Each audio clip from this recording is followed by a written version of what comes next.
Welcome back to our math primer, and in the previous lecture we left off solving a system of linear equations, again first order, and we introduced the term function in that when we do physics, when we do science, when we do engineering, we always rely on some physical law which eventually is a function of something versus something. And if that sounds strange to you, I want you to think of a car that is moving, say at a constant speed, right? The car is moving at a constant speed. Here's my beautiful car, moving at a constant speed. Let's call it 5 meters per second. We're going to discuss about these units, so do not panic just yet. And we argue that my function of distance, the distance that this car will cover as a function of time, is going to be proportional to the speed. Speed times time. So there's your first linear function, which is a very important, very straight out the gate intuitive function, and this is a function of x as a function of time, t. So start getting used to this as the distance, t as the time, u or v for speed or velocity. We're going to figure out which one is which. The difference is really in the paper. It's we're going to talk about vectors and scalars later on, but let's call it speed for more easier understanding at this point. Now, one thing that I would like to mention is, I know you guys are accustomed to feet, you're accustomed to pounds. I will not talk about pounds yet, but from now on, across science and engineering, is meters and meters only. This is your unit for distance. So 1 meter is equal to, get this one right, just 3.28 feet. Right, so if you happen to come across feet, you need to convert it back to meters. The seconds likely are the same. Unit that has not changed. And so the first thing you should look for, it is extremely important, and I stress this concept in every single lecture that I give in undergraduate physics, is that we need to have unit consistency. Unit consistency, which means the units to the left of my equation, my function, must match the units to the right of my function. Example, here's my function of x as a function of time. You may see that as a parenthesis, time equals u times t. That is again a linear function between x and t. This parenthesis here indicates that this is a function of, with respect to time, which you see right there. It's a linear function because, again, these are the power that the time is raised at. Of course, we can have quadratic functions, you can have exponential functions, logarithmic functions, and all this nice stuff, which we can, of course, address in future lectures. So let's check the units, right? This is very important. So the units here are meters. Meters will be shorthand by noted with just m. Again, these are units, right? This is meters per second.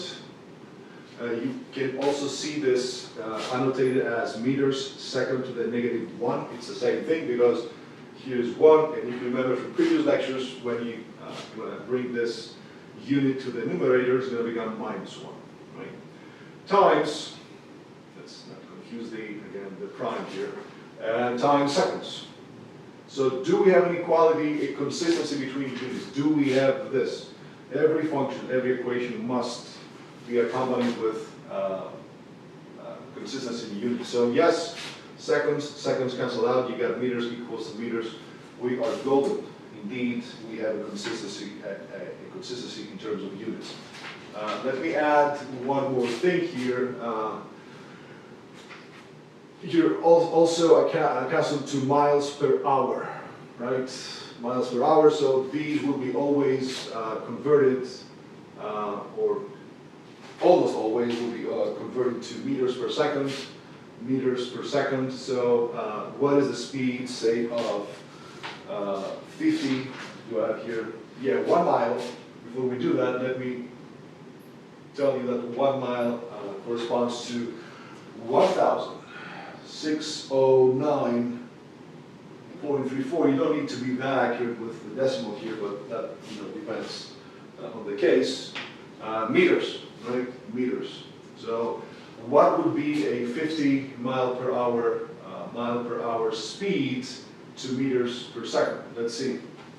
Again, you need to be very careful because things can go belly up and blow up the problem completely. So we're going to take 50, which are miles per hour. We're going to make this into meters, converting to meters, which is, of course, multiplication times 1, 6,009. We can do it at that, that's fine. Divided, now these, my miles, have been converted to meters, right? 50 miles times the conversion factor divided by, I got hours and I need seconds. So we got 60 minutes in 1 hour, and each minute has 60 seconds, so that is 60 times 60. Right? This is the hours in terms of seconds. And the final outcome of this is, that is equal to 22.35 meters per second. Okay? This is your conversion. Get used to this sort of conversion. You will need it, especially if you are accustomed to the miles per hour, which is a fact. I know from my students. So if you solve a couple of conversions, it's always really helpful. Now let me erase this part of the board.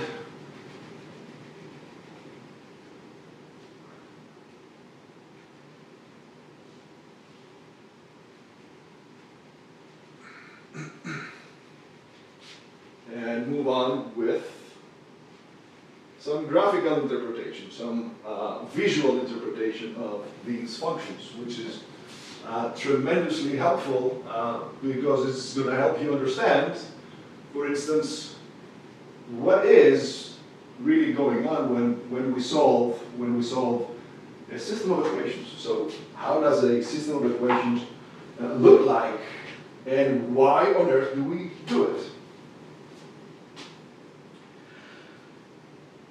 So let's go back to our original function, which is x equals q sine times t. And let's assume that my car is moving at a constant speed that is equal to 5 meters per second. So this function right off the bat is going to be equals 5 times t. So one first obvious question is, okay, what distance will the car cover in 2.3 seconds? That's a pretty obvious question, right? What is the distance that a car will cover in 2.3 seconds? And that's a pretty easy one because all you have to do is say 5 times my 2.3. And there you are, the units work out 11.5 meters. So in 2.3 seconds, my object, my car, will have covered this distance. Now, how does it look like? How does this linear function of space versus time, or distance, if you will, versus time looks like? So we're going to have a set of Cartesian coordinates, two axes perpendicular to each other, and I'm going to call this x. I'm going to call this t, that's my time, this is my distance. And how does this function look like? Well, let's use numbers. We're going to have, for t equals 0, at 0 seconds, my x is 0 meters. So that means we start right out of the pole position, right? This is my pole position. This is the center of my axis. 0. At t equals 1, my x is going to be what? 5, right? 5 meters, and so on and so forth. So again, eventually you're going to find out, this is not to scale, depending on how you select the scale here and there, you're going to find out that my function x equals ut is a straight line. Hence, that's why we're dealing with linear functions. So this is your graph. This is how this function looks like. Now, what if the problem statement was different, and what if I were to tell you that, you know what, the car does not start from the pole position, but this driver is cheating. So this driver is cheating and starts from x equals 2 meters. And it will have a speed of 5 meters per second constant. So how would you sketch that? How would you sketch that? Well, again, you're going to go like, okay, at t equals 0, my x, my function this time is going to be x equals to ut plus 2. Yes, because we're starting from 2 meters ahead of the pole position. So at t equals 0, my x, of course, is 2. I knew that. At t equals 1, what is that? This is going to be 5 plus 2, 7. Yes, but if you were to sketch the plot here, I remind you the previous plot was something like that. If you were to sketch it in this particular case, your plot will look shifted, right? Because at t equals 0, we have to go somewhere there, which is something like 2, right? And sketch the same function. And it turns out that this function and the other function will be parallel to each other.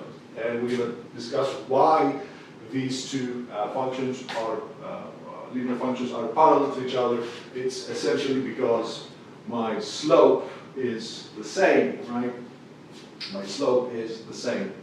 But we're going to talk about the slope in this upcoming, the next lecture. So I think we got this. I think it all makes sense. We know how to graph a simple linear function.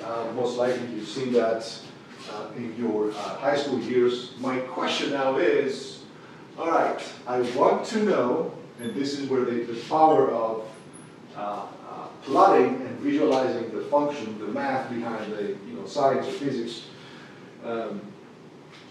is what does it mean to have a system of equations? Because we did see a problem in the previous lecture, if I'm not mistaken. System of two equations, two unknowns, find x, find y. So here's the question that I have. I have this car that starts 2 meters from the pole position. Another car starts from the pole position, but it has x2, let's call this, speed of 6 meters per second. This is a constant 6 meters per second speed. So here's the other function of the second car, right?